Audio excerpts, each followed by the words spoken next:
এবার গরুর হাটকে কেন্দ্র করে চাঁদাবাজি ঘটবে না। কেউ চাঁদাবাজির চেষ্টা করলে কঠোর ব্যবস্থা নেওয়া হবে বলে জানিয়েছেন স্থানীয় সরকার, পল্লী উন্নয়ন ও সমবায় প্রতিমন্ত্রী মীর শাহে আলম।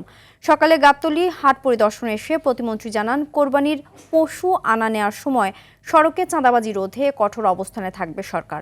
রাস্তাঘাটে চাঁদাবাজির কোনো ঘটনা ঘটলে সঙ্গে সঙ্গে ব্যবস্থা নেওয়া হবে।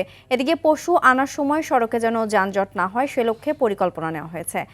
অননুমোদিত স্থানে কেউ হাট বসাতে পারবে না জানিয়ে তিনি বলেন, হাটের সীমানার বাইরে গিয়েও কেউ পশু রাখতে পারবে না। হাটগুলোর নিরাপত্তায় পুলিশের পাশাপাশি সেনাবাহিনী র্যাব থাকবে।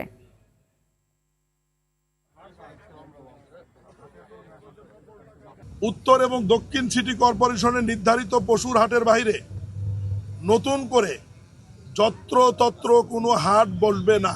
নকল টাকা যাতে কেউ ব্যবহার করতে না পারে, এটা ব্যাংকের লোক মেশিন নিয়ে এখানে উপস্থিত থাকবে এবং পুলিশের আইন শৃঙ্খলা বাহিনীর পক্ষ থেকে অনেকগুলো ওয়াচ টাওয়ার থাকবে।